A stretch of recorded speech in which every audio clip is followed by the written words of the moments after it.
Hello everyone and welcome to a special episode of Charlie's Review. As you've noticed, I haven't really been doing a lot of videos the past few weeks, and that's because I've been somewhat busy dealing with a very personal problem. Uh, Not a hard problem, actually, it's pretty simple. Uh, it's got a pretty simple solution, but it's gonna take time for it to get resolved, and that's been taking quite a bit of my attention. On the other hand, I've been reading a lot as well, so that's also taking a bit more of my time, and so I haven't really had any chance to do any videos.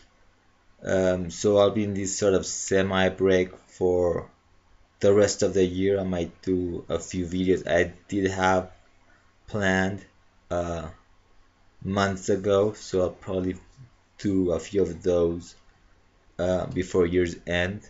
But I don't think I'll be doing a lot of reviews due to the nature of my problem. Um, but hopefully next year everything will be. I'll be back full time. I hope I'll be back full time doing review videos. But I thought that last week uh,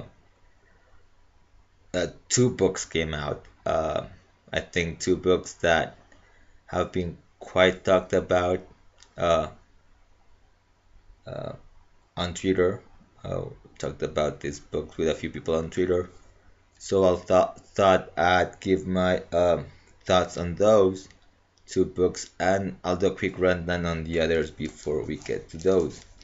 So I'll start with the two so-so books that I kind of liked. One of the first one here is Justice League number 36.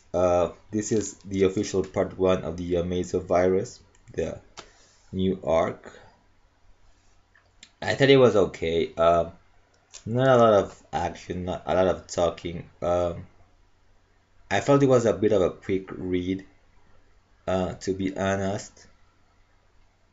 But there's still enough story to keep me interested. I mean, this is one of the books I was thinking of dropping after the whole Forever Evil thing, but it just keeps drawing me back in. I still think that it's got potential as a Justice League book.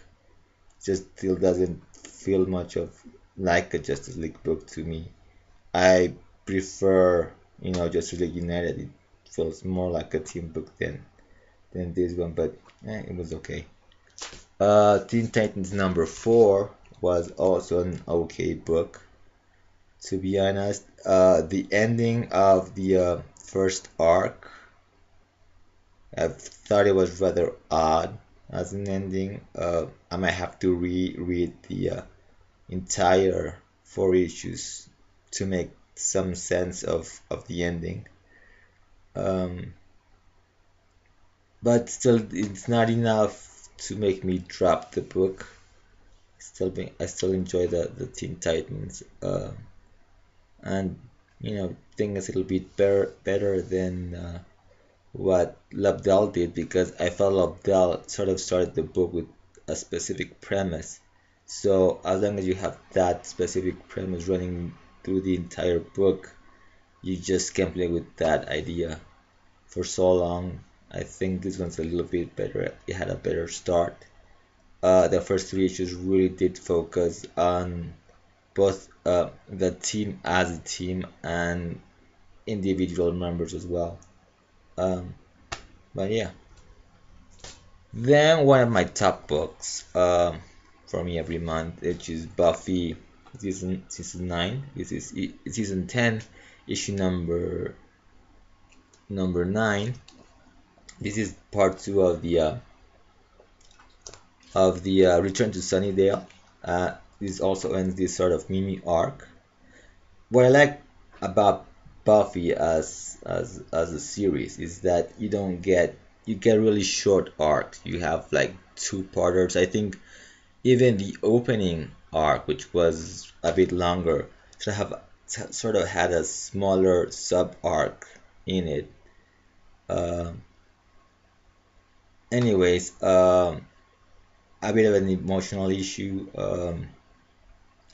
Andrew's trying to bring back from the dead Tara, um, but at the same time, Buffy and Spike are fighting this sort of soul-eating demon.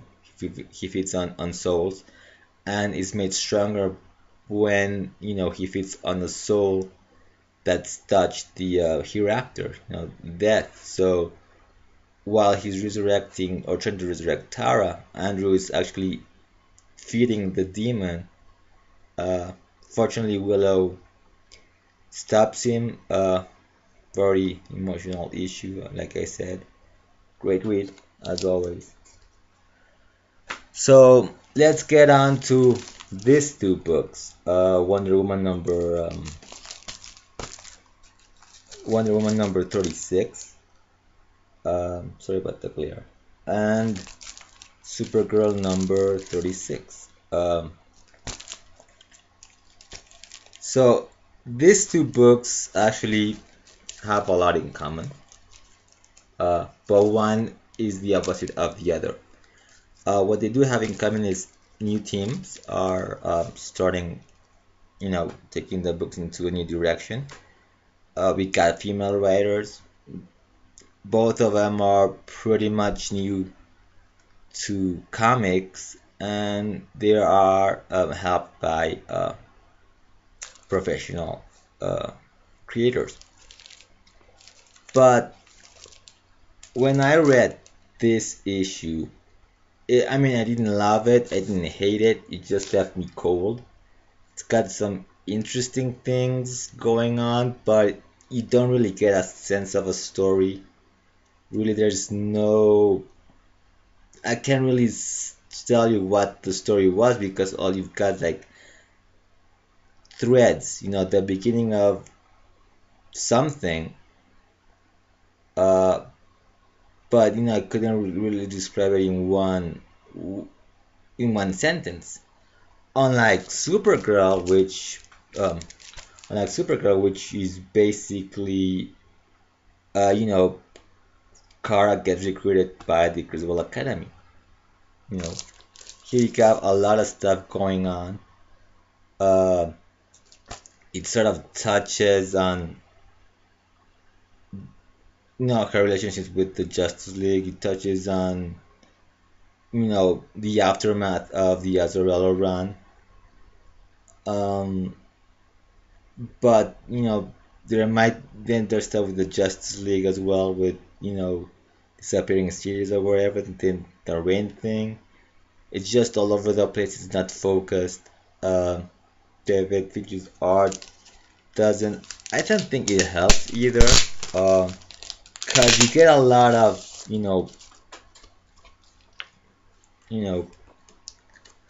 sort of like double page spreads like this, and continuous, or stuff like this, just these huge double page spreads, and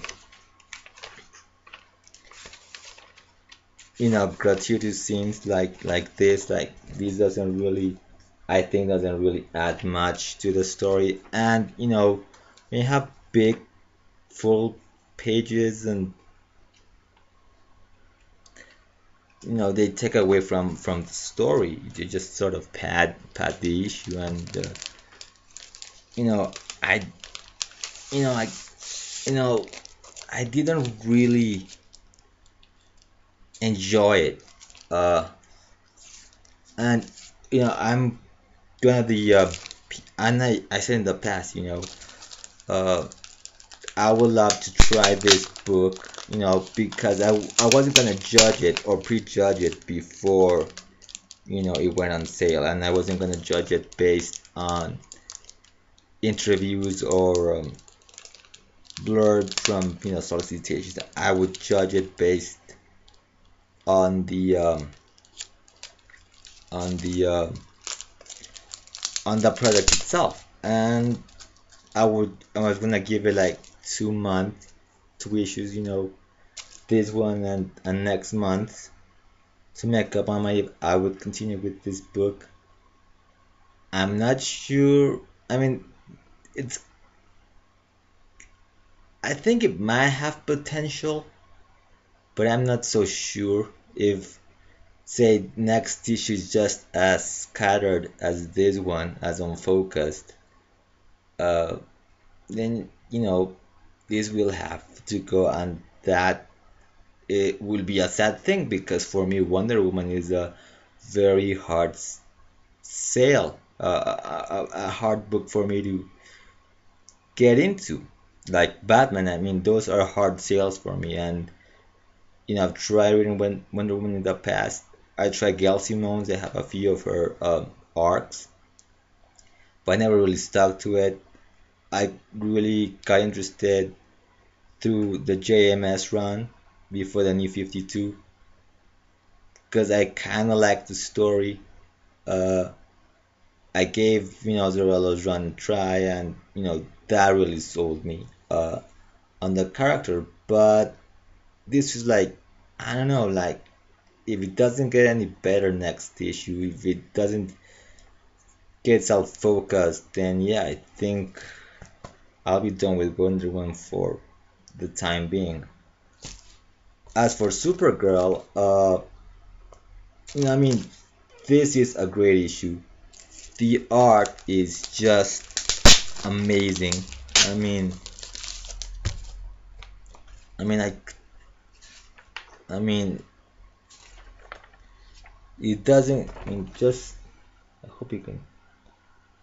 The art is just spectacular. I mean, um, it really just I could just spend hours, looking at the art. As for the story, it's just a wonderful story. It's incredibly well paced.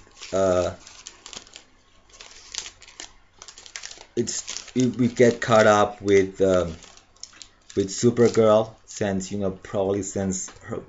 I mean, this issue could easily fit between uh Supergirl number 35, Action 35, and then we can go into this one because Supergirl number 35 is the immediate aftermath of Doomed, and Action 35 protects about a month, 2 months after that. So it's very believable that this issue would just follow, in after Action 35, and before the whole new arc in Action.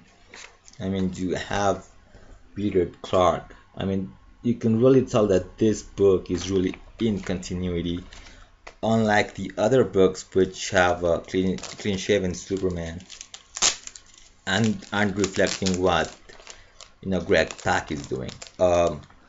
So we get caught up with Supergirl and what she's been up to. The fact that she is finally establishing herself on Earth, getting her own life. Frank comes talk to her about it a bit, sort of. I mean, at this point, Superman's kind of depressed after the whole doomed event. During reading Action, you kind of that he is really not feeling like he should be helping people. So we get a bit of that, a bit of the a few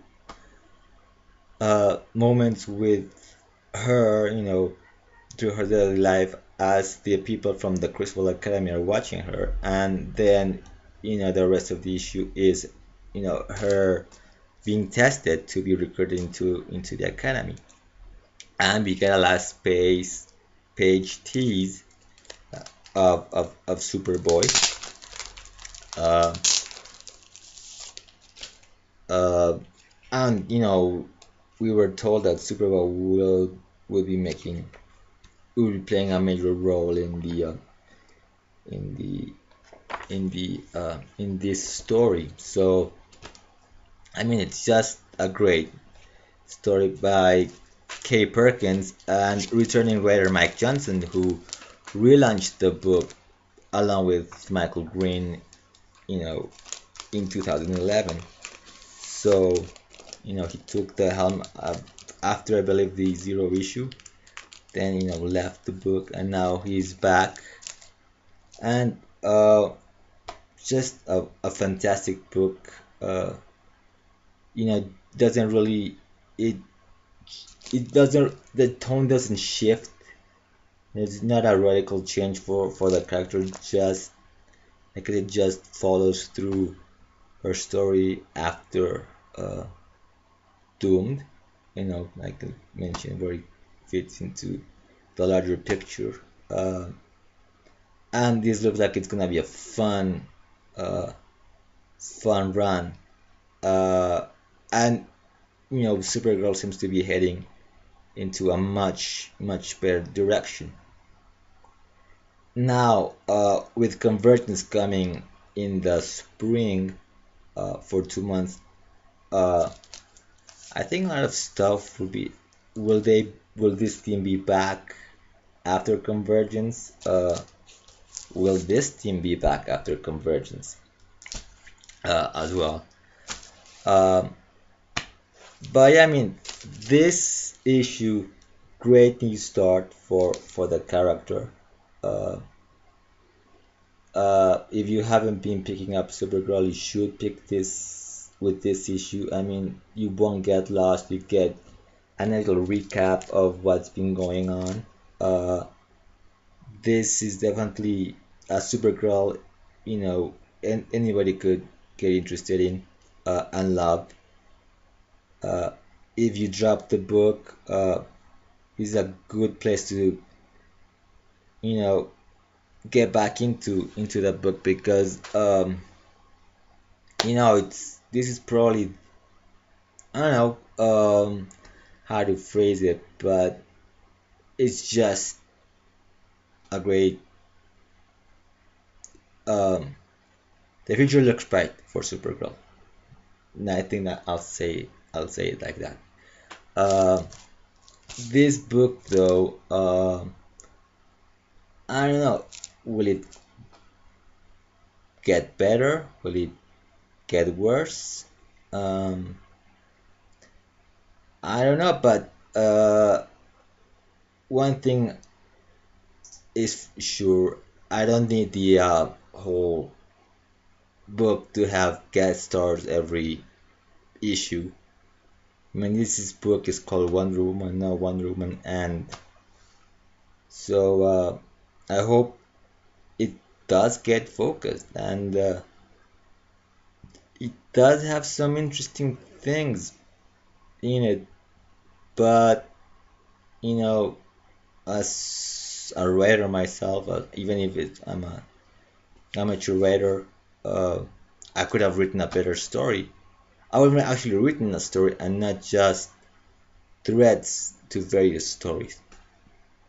Um, I hope it does get. I mean, I don't want to, you know, be mean or anything, but I do hope this book uh, gets more focused.